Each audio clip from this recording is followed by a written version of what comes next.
Hello, this is another in the series of podcasts that I have been making. Whereas the previous ones have all been fairly kind of general introductions to paganism as a broad subject, a collection of religions, this particular one is focusing in on a certain festival which is coming up in a couple of weeks' time, Imbolc, which is not common to all pagans by any stretch of the imagination. There are quite a few traditions that don't celebrate Imbolc or anything similar.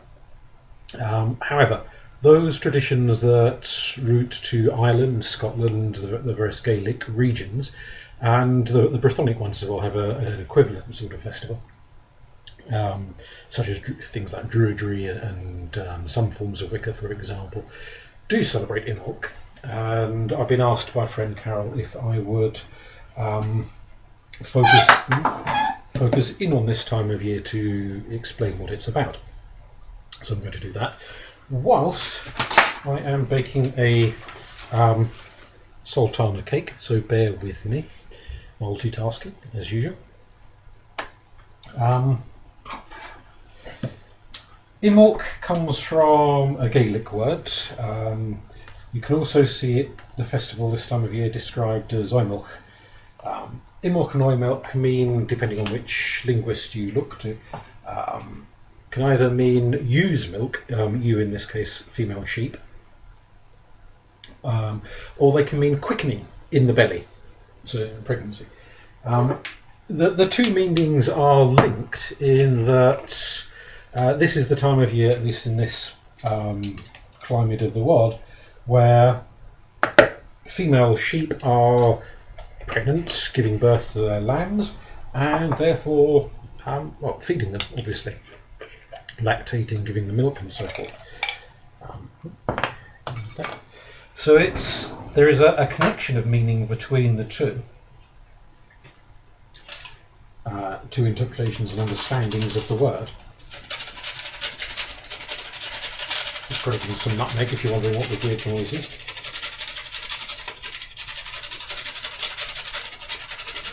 Oh, that'll do. Right.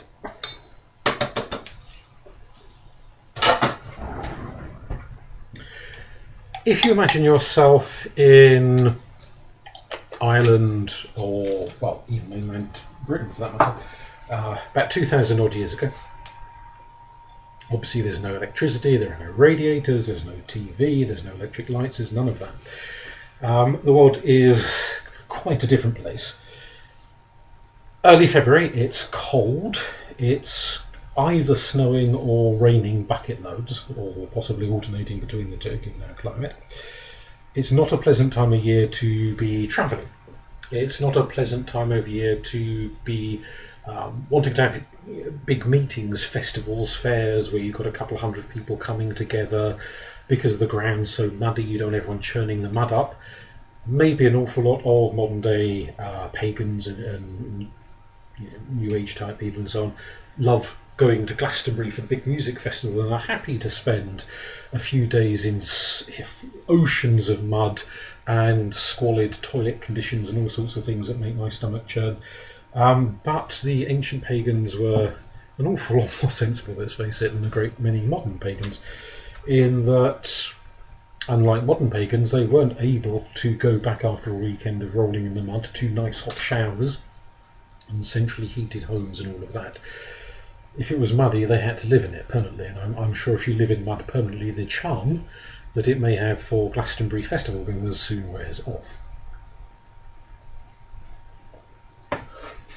So the upshot is that the pagans of the ancient world tended not, or ancient Ireland, ancient Britain, tended not, to go out of their homes much at this time of year. They didn't have big major celebrations. See, it's very difficult to read in this light now. Okay. So what you don't find are a lot of Irish, Welsh, Scottish, so forth myths set at this time of year. There's loads set at Samhain, which I appreciate is also often quite cold and wet. But there you go. That's logic for you. There's loads set at Beltane. There's stories, myths, legends, etc. That take place at Lunasa. One or two references to things taking place at the solstices. But next to nothing is set at this time of year. A few scant myths. Possibly it may be that there were once upon a time loads and loads of myths, but as a result of Viking raids on monasteries, things getting lost, destroyed over the course of time by accident or by deliberate intention, some of those myths have been lost. The manuscripts in which they're written have all rotted away or been burned or whatever. Or it may be that there are manuscripts sitting in the bottom of university libraries in basements and so on, waiting to be translated, and one day, 10, 20, 30, 100 years' time, when people get round to translating them, they will discover stories set at this time of year. Who knows? But at the moment, there isn't much, which is curious. If it's an intentional not much, rather than just a fluke of burnt manuscripts and so forth, then possibly one of the reasons is because it was such a cold, wet, muddy, unpleasant time of year, a sort of antisocial time of year, if you like, that people didn't want to go out and do big, grand things. They wanted to stay at home, maybe have the neighbours over for some food or immediate relatives, what have you, but they didn't really want to do anything big, anything grand. So maybe the stories that were told were relatively small stories, quiet, homely, domestic stories.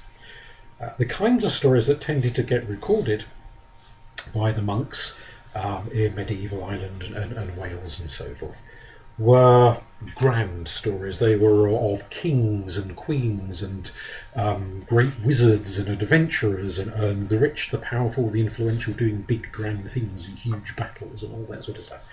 If you want to put it in class terms, because we're still a class-ridden society in both Britain and Ireland, social class still casts support.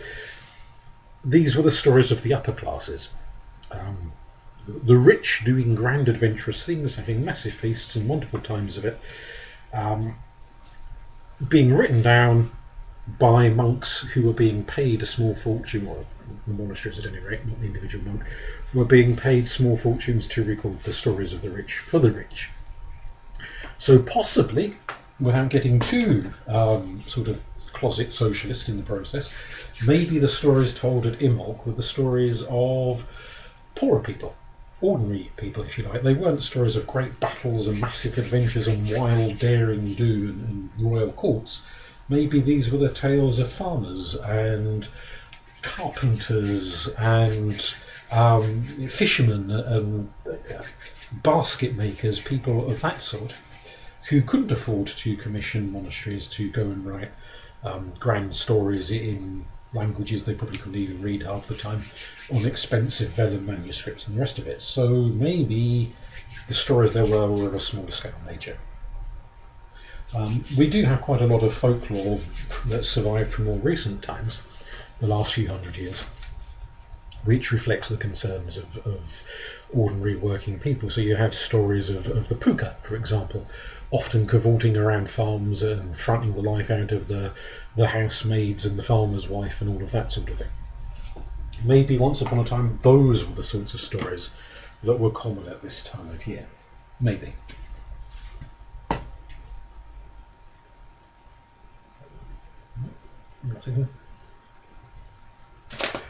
Doesn't mean we can't start making up new stories, of course. I say making up.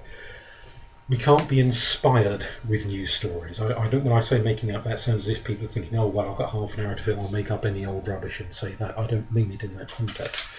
Rather, to meditate, to commune with God's spirits, ancestors, land spirits, and so forth, and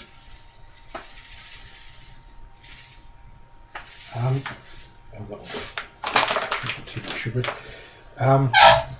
To be inspired with the stories that come to you, which may be the stories of beings and people and creatures and gods and ancestors that have been in the landscape for a long time, and which can be reconnected with, brought back into our consciousness, hopefully they'll be happy to be brought back into our consciousness. Maybe some of them are quite grateful to be a long way away from our consciousness, who knows. But seeing what's out there, seeing who talks to you, who communicates with you, and going with that. I don't know why I'm not measuring this milk, because I'm a terrible judge of weights of things, but let's see how this goes with the cake anyway.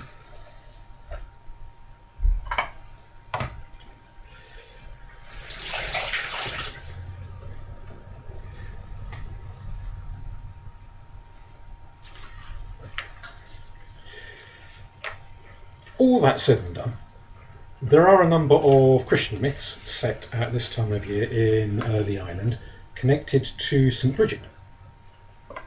And St. Bridget's holy day generally, even though some of the myths are sort of not specified at a certain time of year, they're just generic myths, could be summer, could be winter, could be spring, could be whatever. Her particular holy day is the 1st of February, St. Bridget's Day, or St. Breed's Day, how you want to pronounce it. It's assumed by an awful lot of pagans and also some non-pagan historians, atheists, Christians, what have you, that the reason St. Bridget ended up with that day as her particular day in the Christian, the Irish Christian calendar, was because the goddess of the near identical name had pagan festivals held for her at that time of year. And so there is this kind of assumption, and it is a huge assumption, we may be completely misunderstanding, that if a story was told of the saint, of Saint Bridget, then maybe it was inspired partially or wholly by some ancient pagan myth, and perhaps that pagan myth was meant to be celebrated in early February. So in the same way that stories, the story of the birth of Christ is celebrated by Christians in December, was he actually born in late December? Chances are almost certainly not. But Christians the world over celebrated at that time, some the Orthodox at a slightly later time. It's a decision. We will celebrate this story, we'll tell the story, we'll put up little cribs and little nativity scenes, and we'll celebrate it in all sorts of ways to mark the importance of this story in our lives. And so it's easy to assume, and we do have some evidence from other cultures, that pagans and Christians on this issue felt much the same. That the stories that were important to various different pagan cultures were not only told by maybe travelling storytellers and people like that, but were celebrated, were acted out. There were processions and parades and statues were carried about, and people went to specific places where certain things were meant to have happened, and so forth. Whether they ever did actually happen in those places, or maybe people got the place wrong, whether it actually did happen on that time of year, or maybe they got a bit confused about the date, all of that is kind of by the by in a sense, in that the key issue is the celebration of the importance of the meaning of the festivals, what it signifies, and also, of course, you've got the social factor to take into account with any festival in any religion, that they're times to get people together.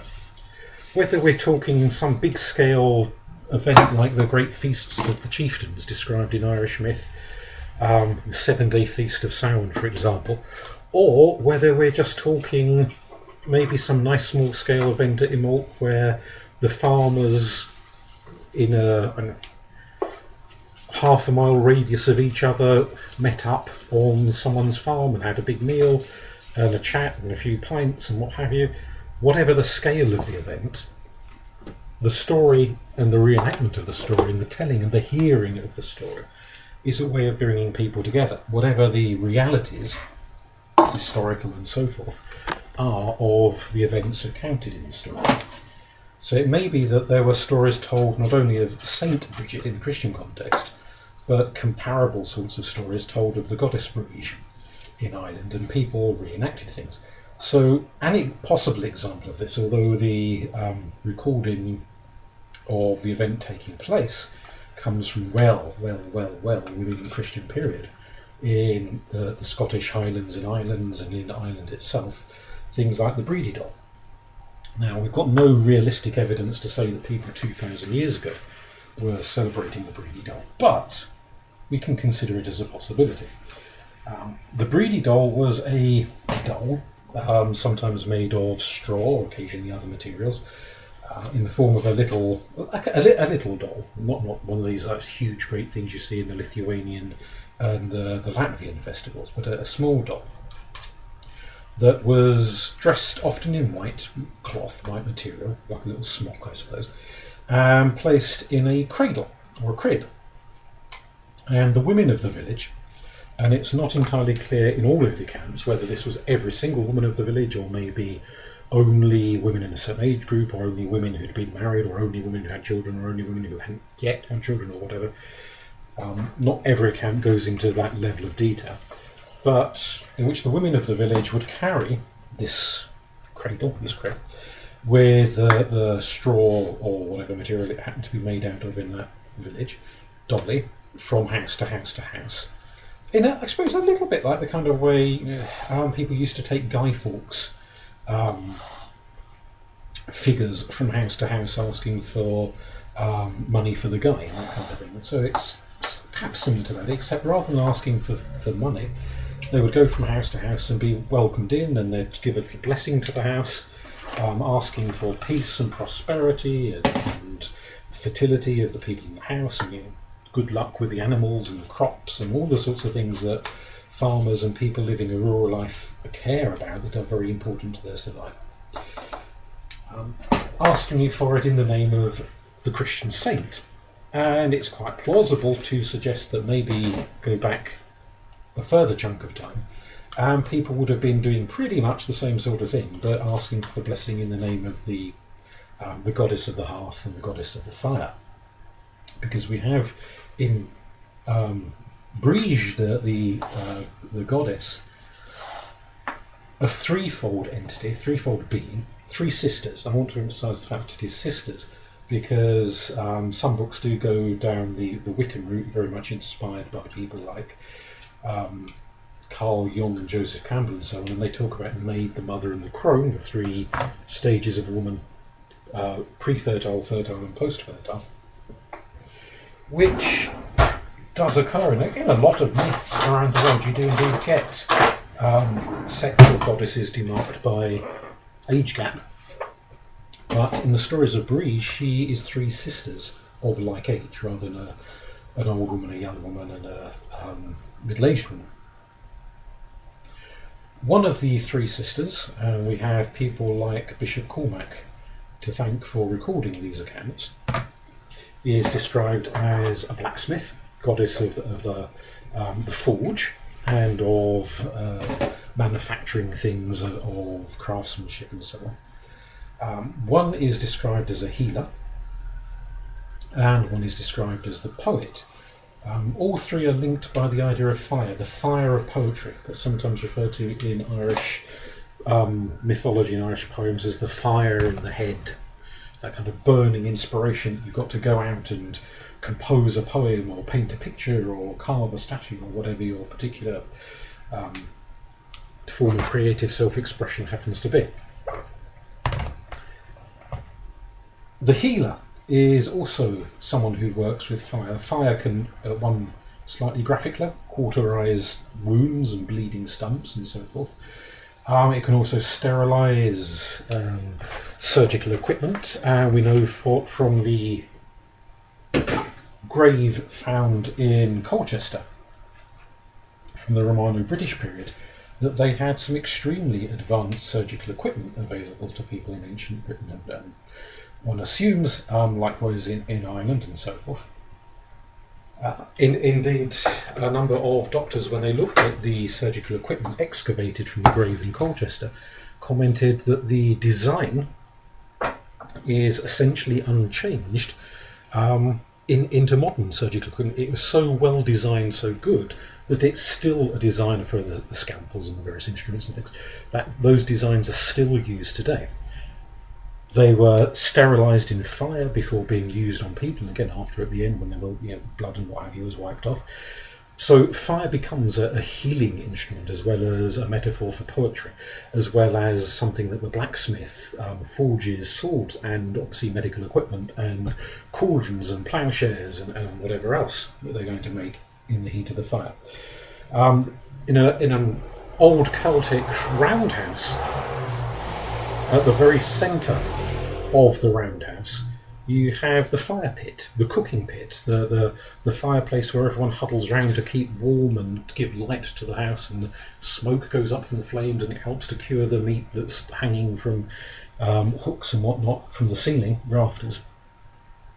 The fire becomes the central place, and for those of you listening who have been camping, particularly if it's something in the vein of a pagan camp, gathering around the campfire of an evening to sing songs and tell stories and just sit and stare into the flames and do a bit of impromptu pyromancy, where you get carried away with the flickering lights. It's wonderful and it's magical, and I would argue that the appeal of one-armed bandits and gambling casinos, the flashing lights is that, and the appeal of a TV set and of a computer screen is that you've got colourful lights flashing in front of you. And just as our ancient ancestors, and for most of human history our ancestors, were sitting around fireplaces watching the flames, getting lost in a dreamy altered state of consciousness, now we tend to do the same in front of TV screens, and some people go to Blackpool Pier or Las Vegas if they're a bit more glamorous, and get lost in the coloured lights coming out of those places. I'm just going to put the cake in the oven, excuse me a second.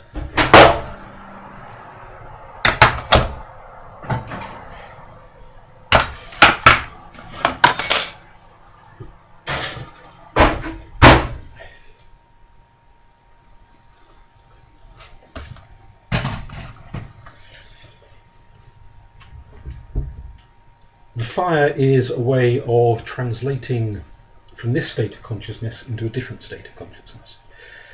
It's a fire of the goddess, and we have not only the goddess Brige in this case, but within the Christian stories, there is the account of Saint Bridget back when she was still human and still alive, and an abbess rather than a saint, that at her abbey in Kildare, in the grounds of the abbey, there was a sort of a glade of trees, and in the centre of this glade was a fire that was kept burning.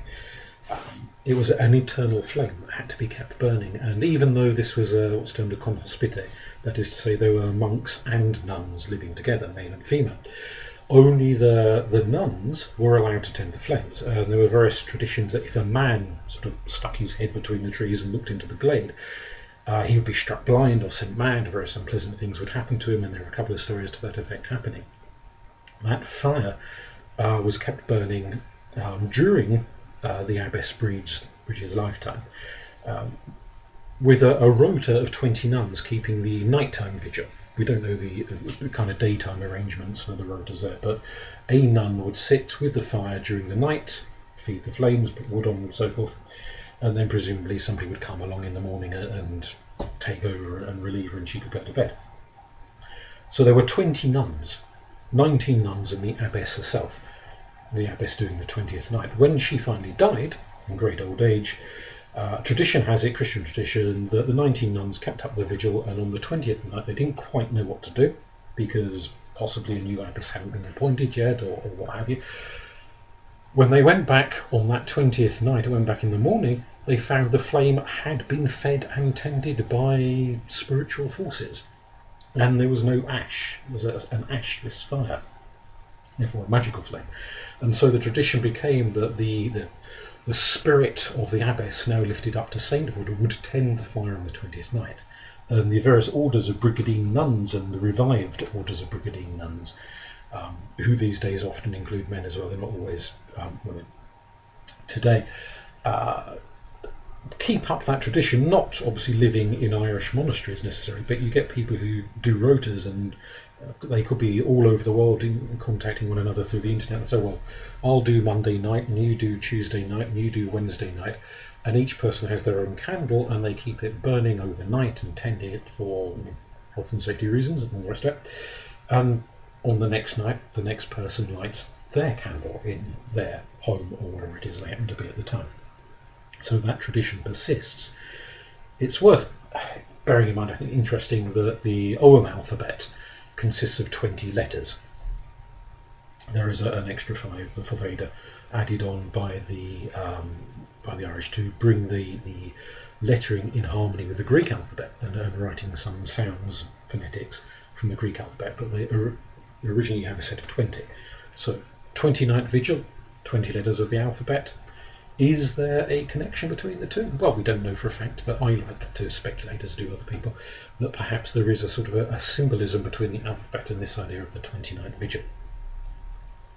It also has allusions to things like the Meton cycle, which is something that Caesar mentions in passing about the 20 years it took to study to be a druid. So the number 20 crops up in various different mystical contexts in Irish and Gaulish and other Celtic sources.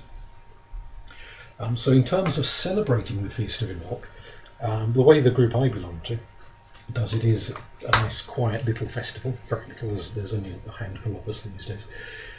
We go around one or other person's house and everybody brings a course. We have a shared meal, a very simple ritual that involves the lighting of 20 candles. And we each say something different as each of the candles are lit and so forth. You can create your own variations on this if you like the idea and want to do something similar yourself. It's the giving of light, the sharing of light.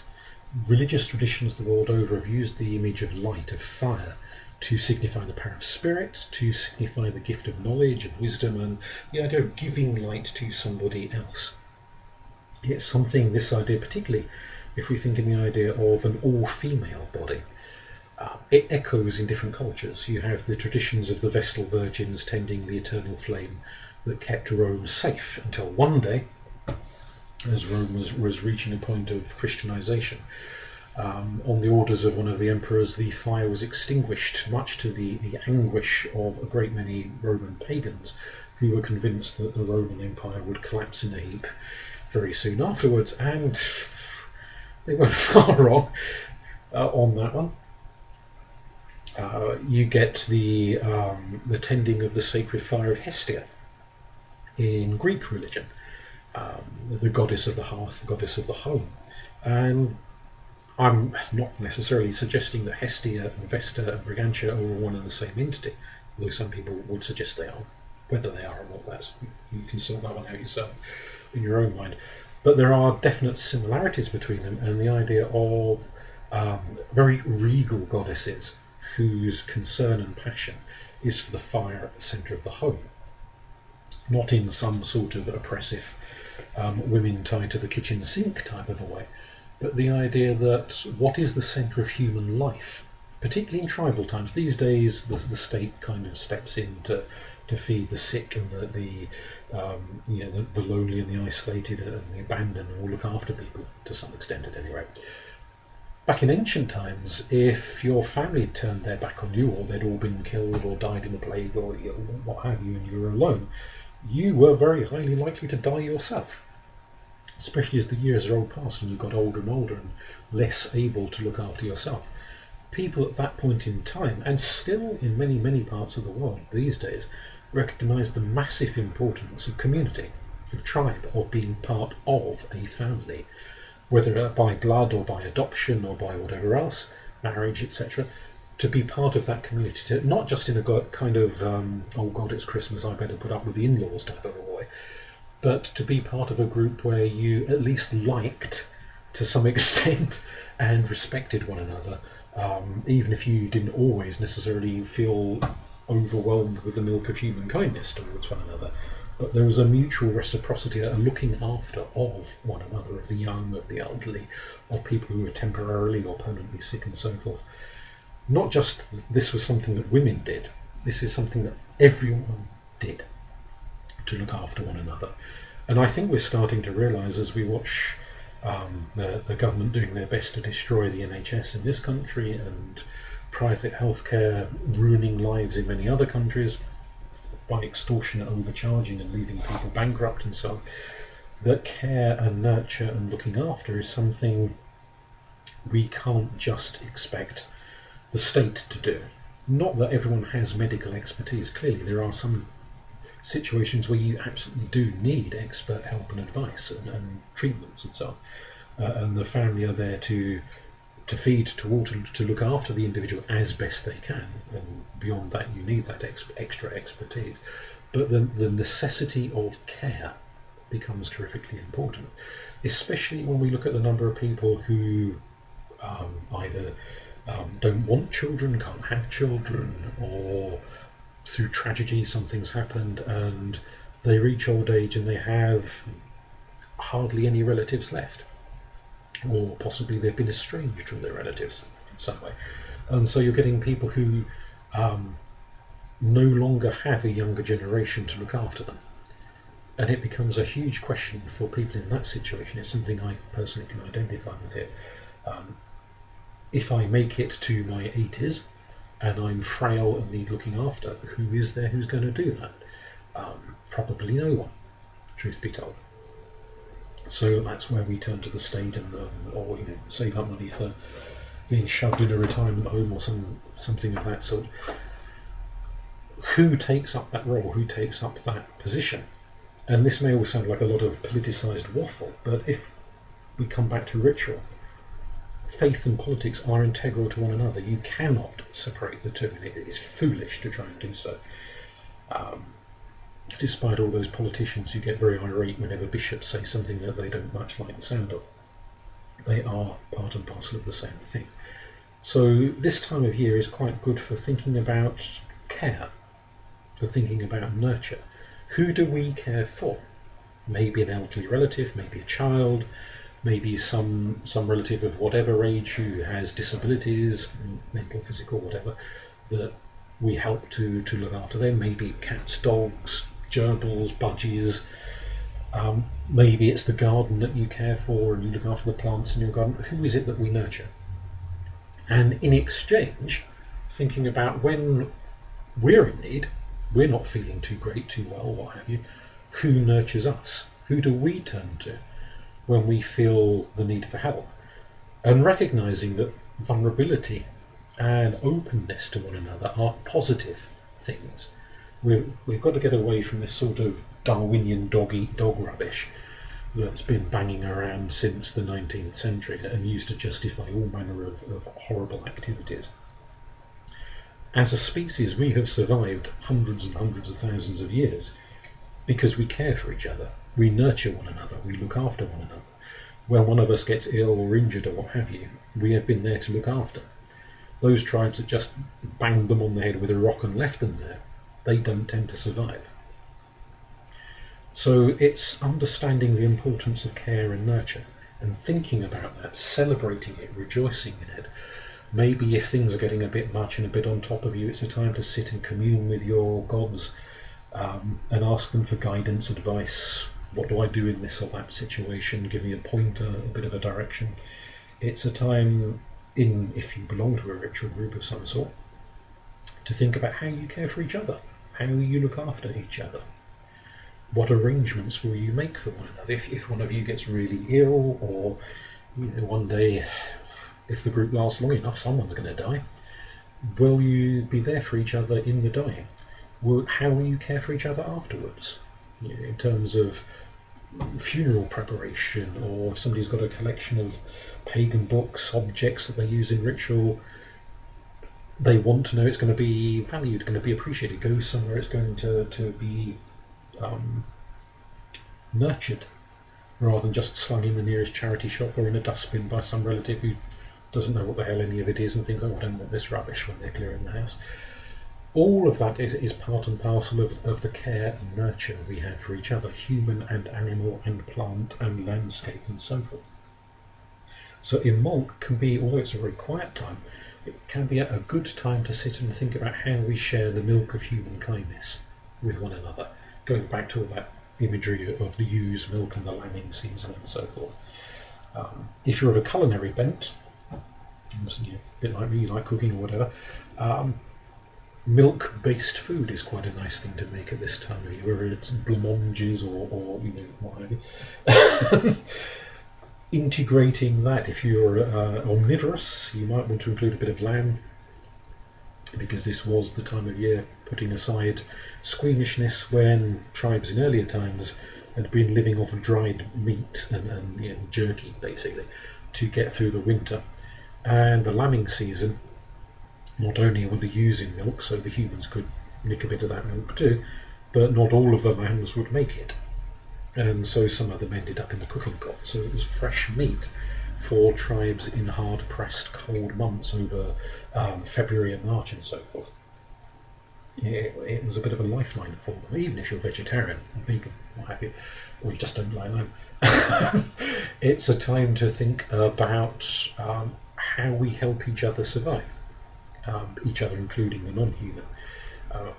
In what way do we nurture? Do we just sit there on Facebook sending each other virtual hugs in some bizarre delusion that this somehow means a damn thing to anyone? Or do we actually make an effort, if you've got an unwell relative, to go around and hoover up for them, or do a bit of gardening for them, or cook a meal for them?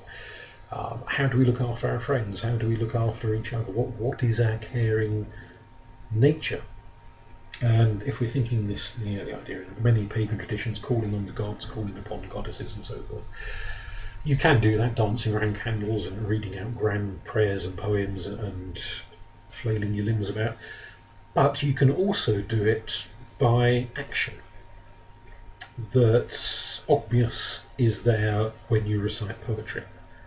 That Kanunos is there when you're planting trees and feeding wild animals. That Brige or Brigantia, however you wish to name her, is there when you make your home a welcoming place for others, when you give care and nurture to others, or allow them to give care and nurture to you.